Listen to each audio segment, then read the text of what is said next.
adventure and intrigue. Fighting monsters out of our league. We'll roll the dice and pray they're nice. A +2 and I might succeed. All right, hey everybody. You've got Carl here with Eric. And now I'm in the clouds.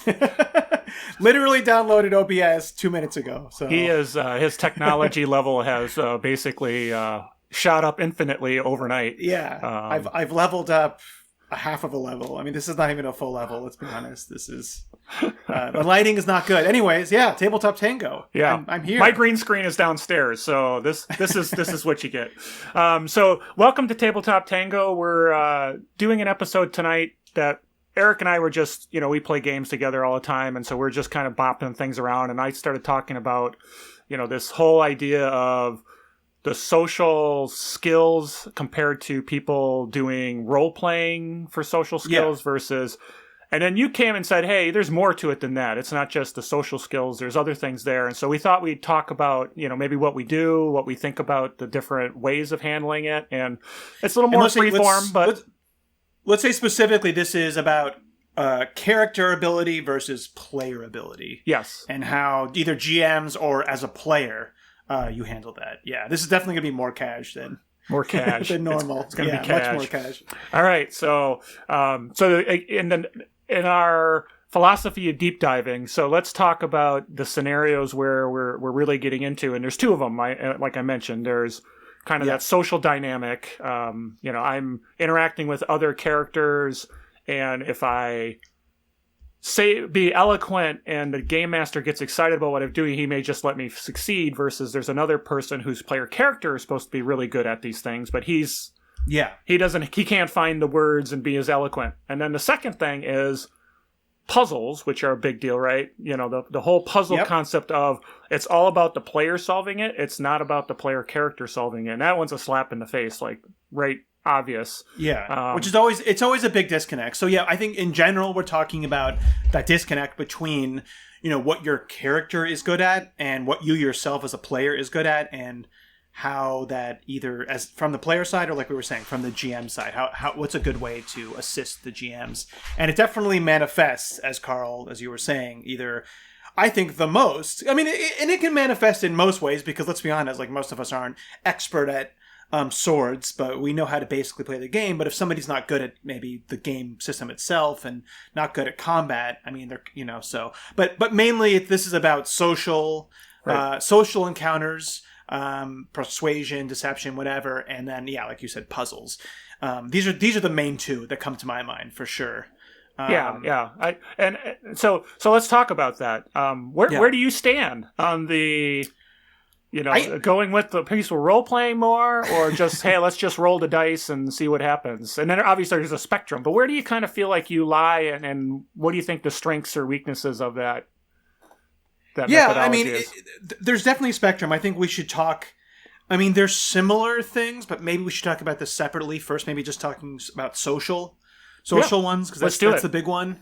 I think with social ones, I really think, if we're talking about now from being a GM, I think as a GM, and you have much more experience than I do, but I've probably, maybe I've GM'd more systems than you, because I've done a lot of one-shots and random systems. Probably, sure. So, but you've definitely GM'd more than me, 100%. But I tend, it's definitely good to know your players, I think, and if you know somebody's going to be the face character, and this comes up on the player side now, too, that as a player, you should be openly pretty communicative with the GM, and if maybe you're not the most charismatic person, just let them know, because I think this is something that, like you said, this is like kind of a sliding scale. If somebody is really good at social stuff, then they probably won't need this. Probably won't be an issue.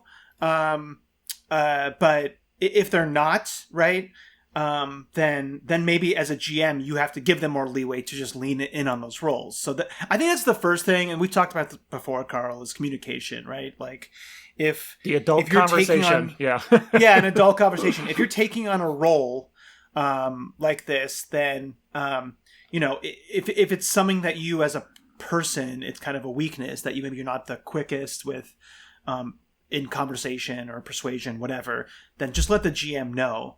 I do want to say, though, that I think there's different ways to look at this. Like, maybe if you're not the best person at improv, then, some of it, like, I think as a GM, you could also give them, if they're not the best with improv, right, but they're good note takers, they might take a note about something that you said before or some knowledge that they learned, and then they kind of just brought up that knowledge. Like, they don't have to be the best actor in the world to bring up a piece of knowledge that has importance in the conversation, and then you give them a bonus for that. Because I think, right, you will often give bonuses if somebody's role playing really well. Yeah, so right? But then I don't penalize. So it comes down to the whole point of the game is a role playing game, right? So the idea is for people to interact and play their characters, and even if you're not a great face character, but your player character is, it's perfectly okay to role play it out, and maybe you would have normally stuck your foot in your mouth and you would have said something, you're talking to the king and you did something dumb, but it doesn't matter. Your player character wouldn't have done that dumb thing. So it's fun just to let people at least play out the scene, and if they do something especially good, give them a bonus. Why not? But if they do something especially stupid, I'm less likely to penalize. It's more like your character would have not done something stupid in court, if you're playing L5R or something. Your player wouldn't have done something stupid in court. You're trying to role play out something. I'm much more likely to give a bonus than ever give a penalty for making those mistakes or making a mistake or not being cool about it. Just because, again, if your character's good at it and you're not, that's the whole question. Am I penalizing the player for not being good at the role play side of it? And I don't want to penalize, but I like to give bonuses if somebody does especially well. For sure. I do think there is something, though, because even if the person is good, like if they say a certain faux pas in that culture or whatever, the racial culture, whatever, then there usually should be consequences, I think. Like if if there's somebody if the culture is all about like peace or something, and, you talk about just murdering somebody, like trying to convince them, like, oh, I'll murder this person for you, then it's kind of on you guys for not researching first, maybe, or something. So it's definitely relative. Totally right. There is a difference between I'm role-playing it off and I'm doing things that are fundamentally, I know, different, right? So, so if you were in... So let me use this example. So if, let's say we are in court, and it's a courtly thing, and, you're supposed to in court bow and say some pleasantry and, say, hey, you're the best king ever, I love you, and you forget to do that. Not going to penalize you, because your character wouldn't have done that. But if you know that you're supposed to not bear your weapon in court and pull it out and wave it around, and you decide that as part of your conversation you're going to pull your sword out to make a point, well, there's going to be consequences, because you know that. That's not I made a mistake because my character would have known that. Well, you know that, your character knows that, everybody knows that. And so that definitely is something that's going to have consequences. So there's like a nuance there. On that same note, if it's something that you as the player and you as the character don't know, and you say the bad thing, like in say encountering some tribes people somewhere, then I still think there should be, maybe not like take a negative, but I mean, disadvantage negative could be appropriate, or they just start out more hostile to you because you did the wrong thing, right? And it's something that, like, in game, if you guys didn't do the proper research or something, and this is more of a niche circumstance, but about some certain tribe and you said that faux pas, I definitely think there should still be consequences. But I think that kind of, if we go back to the whole player versus character thing, you don't have to be the best improv or actor. But if you're going to play a face character, and if you're not that good as a person, with like maybe being as the quickest in conversation, then definitely lean into the whole like, finding out information about things. Take that approach too, because that's a good way to get maybe bonuses that you would get normally for just being a good role player or a good improver, not role player. Because everybody can be a good role player, but maybe not the best, the most charismatic of tongue, I guess. Right. Sure. So yeah, I think we have number one is communication. Definitely as a player, be communicative with the GM. If you as a GM know this person's going to be a face character, and you play with them for a while, or you get the sense that they're not maybe the best at that, you definitely have to be a little bit more lenient, right? And maybe present opportunities to them to do like research or something to get that bonus. Or because you can't just let, I don't think you can ever just let it totally like, oh, there's no role playing going on and just roll for it. I mean, they have to at least try, right, Carl? Or what do you think? If somebody has completely got social anxiety, you can get to a point where you say, describe how you're approaching and what you're trying to accomplish and how you're doing it. And maybe they're not, forsooth, I shall, and they go, well, I'm going to try to talk to the king by using flowery, poetic language. Yeah. Maybe, and I maybe bring up the Duchess, who I know is something. Exactly. Yeah. Now you're bringing up that knowledge, and so that might work too. But it's really, if you've got somebody who's kind of got that social anxiety, really has a hard time even wanting to get out of their shell. But I generally really push for people to role play it out. There's no consequences, right? You're with friends. You're just having a good time talking. Yeah. So I try to use that as a key there. So cool. Yeah, I think that's good. I think how you described it. If they're not comfortable with the in the moment talking back and forth, you should still have them describe kind of how they did it, because it's definitely easier to do that from like a third person perspective or an outside perspective. Right.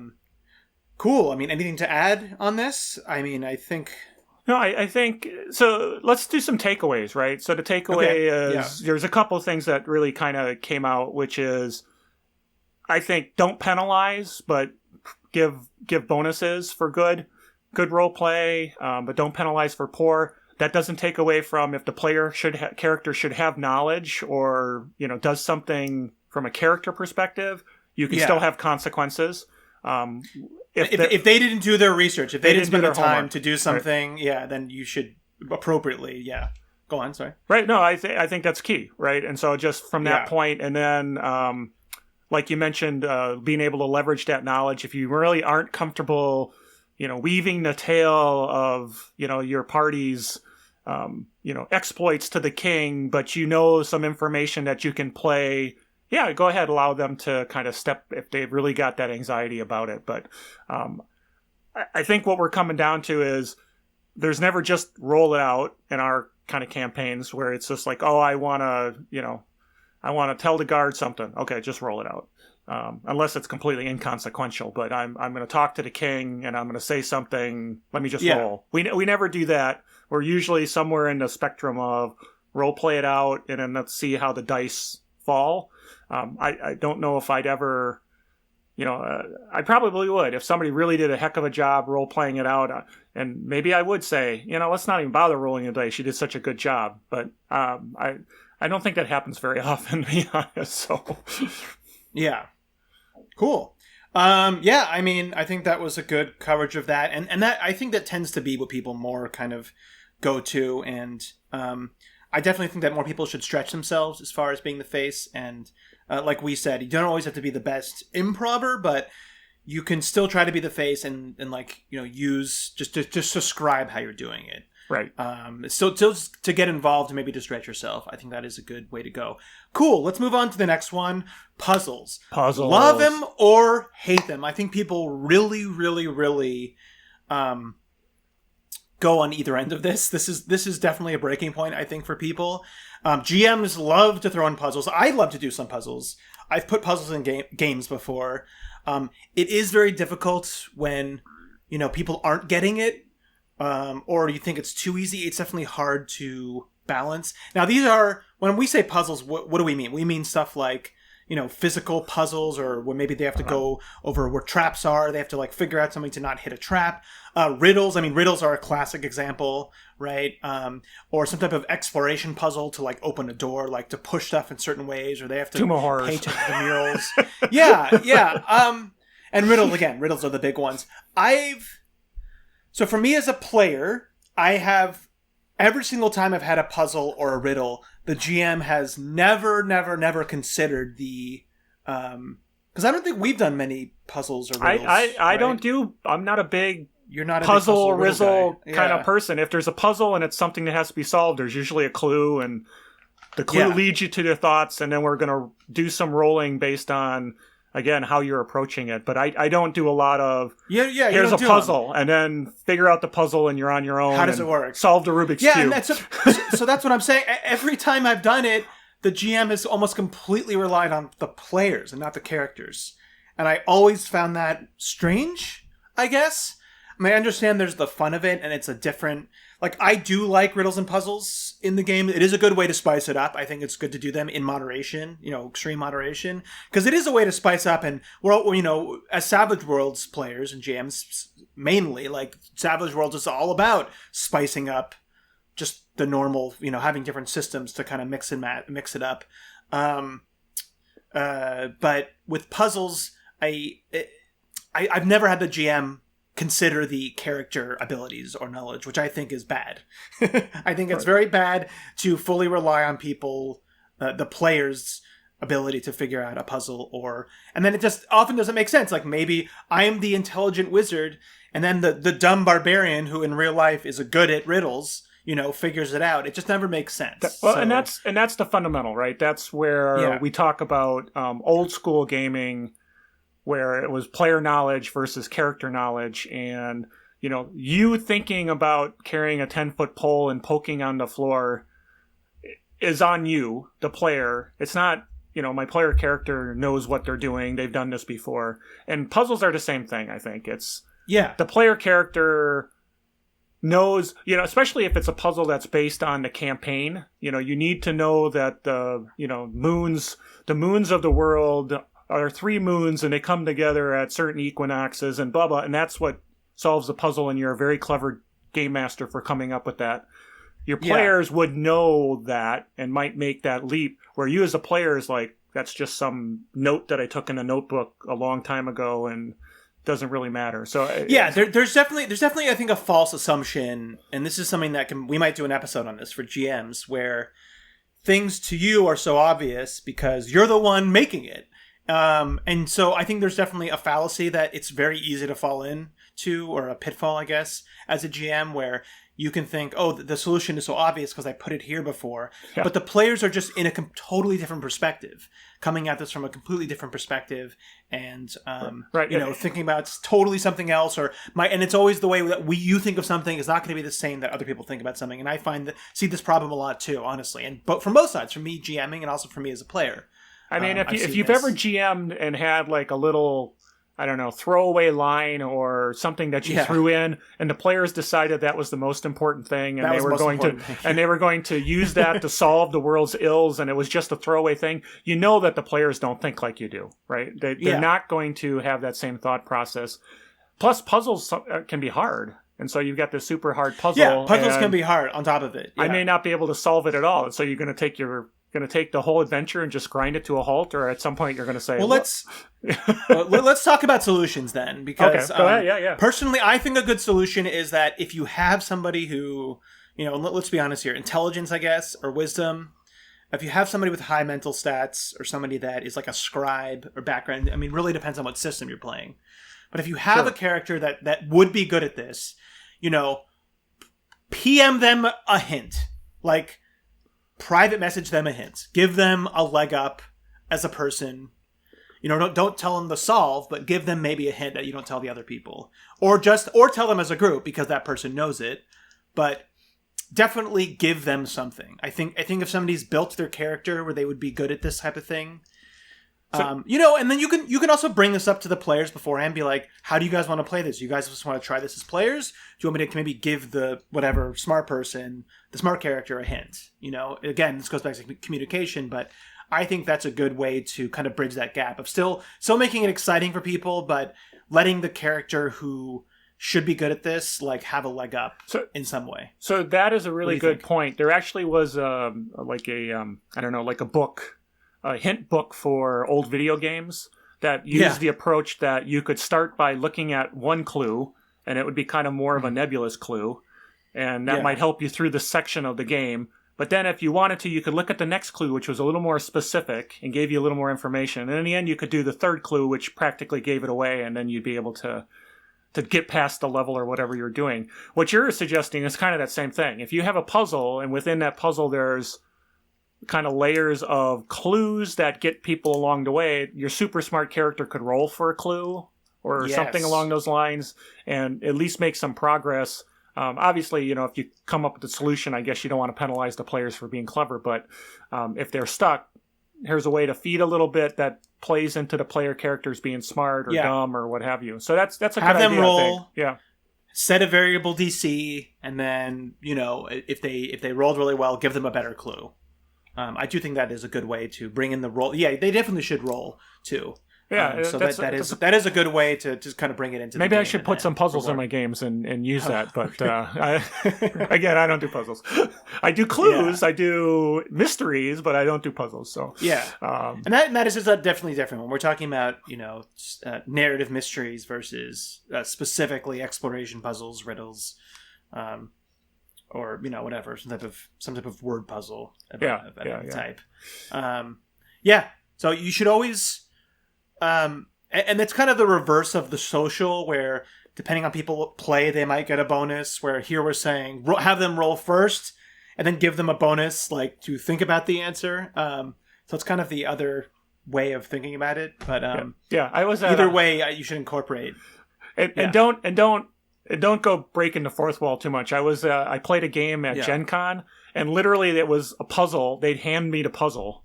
Like one of the things was. There's a lock on a door, and the guy handed me a padlock, an old school locker padlock. And we had figured out what the combination is by rummaging the office. And I have not opened a locker for a gym, like a gym locker, since high school. Yeah. So how many spins do I go before I go to the number? And then I don't know how to open a lock. My character would, but I don't know. And that was just the beginning of it. So it was kind of a horror story. But, maybe the first clue would have been, well, you have to spin it 3 times and then spin it 1 back. Yeah, and they should definitely have told you how to operate the lock. And then the next clue would be something else, I guess. But I'm not against props in real life games. Like, there's some props are cool, right? You've played, oh my God, it's been so long now with coronavirus, but handing out a note to somebody or some type of picture, right? You've done that, I'm sure. We've never played in person, so. Well, I use in my con games. I'll use props and stuff like that. But it's documents are props and drawings and here's the map of the base in a way that would have been what you would have found if you dug through. Yeah, all that stuff is valid. I just never kind of got so far that if you're a klutz, you wouldn't be able to solve the problem. I mean, so literally. Anyway. Let's bring it back home again. I think this number one, the same solve for the role playing is communication.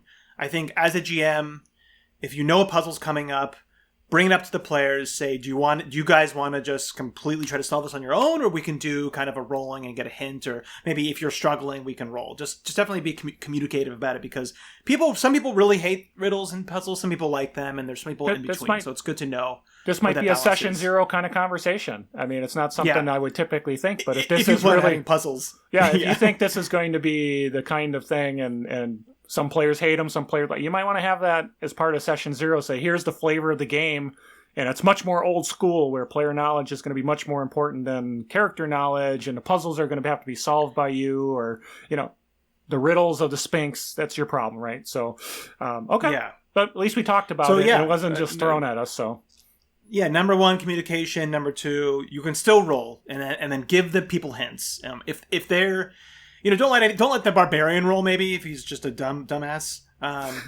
Don't let the intelligence 7 character roll, because it just wouldn't make sense. And it's different based on the system. Some systems, like Big Daddy 5e are going to be very easy to roll and still get a success on something, because just the numbers are so small. But for something maybe like, and even in Savage Worlds, right, with it exploding, you could have it with the barbarian.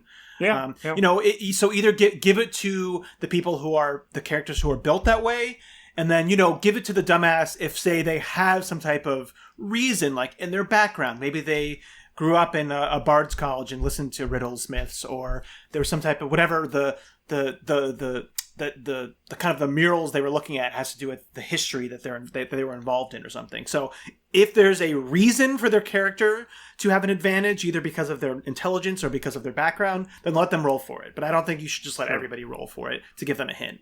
Yeah, well, I mean, So it'd be nice to you made an intelligent character, and in the game, lots of times intelligence doesn't play out as a stat. Other than it gives you it's a little bit weaker. Yeah, I mean, you're stronger, you hit harder, great. You're smarter, you get more spells or something, great. But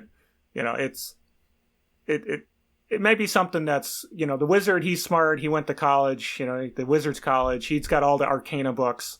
If it's something that requires that, then maybe he's the only one who's ever going to get a clue, and so might as well just roll it for them, right? Just like you said. So, but I really think the takeaway is have some layers of clues to bring the character into the player space where players are trying to solve the riddle. You can bring that character knowledge in through some of those roles and providing clues. Yes. Yep. Awesome. So, I mean, I think that really, as far as the player versus character ability, I really think those are the two main posts. None of the other stuff, generally in games, we could talk about if somebody's a survivalist, right? And they might themselves not know, okay, this is how you build a fire against this, or you shouldn't do it this way, or, whatever. They might not have those skills. So I think that there is some stuff with exploration there. But those are much easier just to be just roll for it. Right. Sure. And if you as a GM know those things, share that with them. You can share the basic knowledge that if you have it, share that with the player if their character is good at that. Yeah. So, I had to do with when I started bringing up blockchain and stuff like that for my cyberpunk game, and the hacker's going, I have no idea what you're talking about. So I had to kind of explain what it meant. The basic. So, yeah. Cool. So I think that was a good little off the cuff chat we had about those issues. Anything else you wanted to add before we do a little bookkeeping at the end? Yeah, I'll just say that if you have other ideas, now we don't have a ton of viewers, but if any of you guys who are viewing it have your own ideas or thoughts, put them in the comments. It'd be cool to if you got better ideas, for sure that'd be nice any ideas you want to talk about, that'll be awesome. We are definitely going to try to bring in some more if it's a really cool topic. There's a couple of other GMs that I think would be cool to bring in. Some that play a lot of the systems that we don't play maybe as much of. So there could be some very interesting subjects. And people who are very experienced with this could add their insight into what we're talking about. Yeah. On that note, I think in the future, we're going to start planning on doing some setting reviews. We did our Pathfinder, our Savage Pathfinder initial impressions, but we are kind of holding off on more of that. We were deep diving a little bit. We're kind of holding off on the rest. We want to now kind of wait for more of the books to come out, and then we're going to run a one-shot that we might stream. Right, Carl? This is all kind of a little bit in the works, but we might stream it, and then we'll have our final review. So for something like Savage Pathfinder, we really believed that it needs a full, the full stuff has to come out because stuff was changing so rapidly that it was hard to kind of do pulled a the trigger review. We pulled the trigger on doing a first impressions, and then that was 1.1, and then we're up to then it went 1.2, 1.3, and there was a lot of changes, and some of them, I don't know, maybe they hurt us because some of them were exactly the things that we were talking about. So now that video is dated. So we'll definitely wait until kind of the dust settles a little more before we do. The bestiary comes out, and we'll run a proper kind of fantasy one shot in that. So that'll be a big review coming up. We're also going to do a couple of other setting reviews. We're going to you want to talk about the one that you're interested in, Carl, that we're going to do next? Oh, I'd like to talk about Sprawl Runners, which is a swag. So an Adventures Guild product and not a fully licensed product, but it's pretty cool. And then there was another one that I think we had on the docket. It's a more official setting. I think we're going to go under for the Monster Hunters Club, which I believe is a more of an not official, but non-swag, right? Licensed, official licensed setting. Official license setting. So those are kind of the next two we're going to do. We probably sprinkle in some different videos, but we're going to do those setting reviews. So look forward to that. And then the Pathfinder one will be up, in the sometime in the future. Who knows? We're kind of waiting. Again, if anybody out there has a very kind of specific setting that they want to have us look at, let us know in the setting, in the comments. And this is probably mainly for Savage Worlds. There's not a lot of Pathfinder stuff out yet. So, Okay. Anything else you want to talk about, or just if you liked it or you just think it's good enough to subscribe to, we'd love to have it. Again, Yes. we're not going to be famous, but it'd be cool to just see some numbers go up. It'd be neat. It's just neat. It's neat to have people watch and enjoy and let us know that they do. So, but I think we've covered that topic. We've talked a little bit about the stuff we're looking to do, and I think it's... and one more thing, I think we're also planning on doing... Sorry, I just remembered. We're also planning on doing a... I'm going to run a Pathfinder 2e one-shot, and this is going to be one that Carl's involved in, some other people that are new players. This will be kind of like an introduction to how to play Pathfinder just through everybody making characters and playing a one-shot. So that'll be sometime in the future as well, in the indeterminate future. So nothing but projects to go through. So we'll see if we hold ourselves accountable for all the stuff we'd like to do. So, all right, well, cool. Hey, thanks again. I'm Carl, as always, and... I'm Eric, in the clouds. The high-tech Eric in the clouds. Yeah, and somehow... But my arms, what's happened? All right, I think we're getting a little punch drunk, so I'll just say thanks again for watching. This is Tabletop Tango, and we will catch you next time. Just keep watching. Thanks. All right. Take it easy.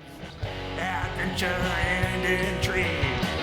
Fighting monsters out of our league. We'll roll the dice and pray they're nice. A +2 and I might succeed. Whether Cthulhu or D&D, or what's on drive through our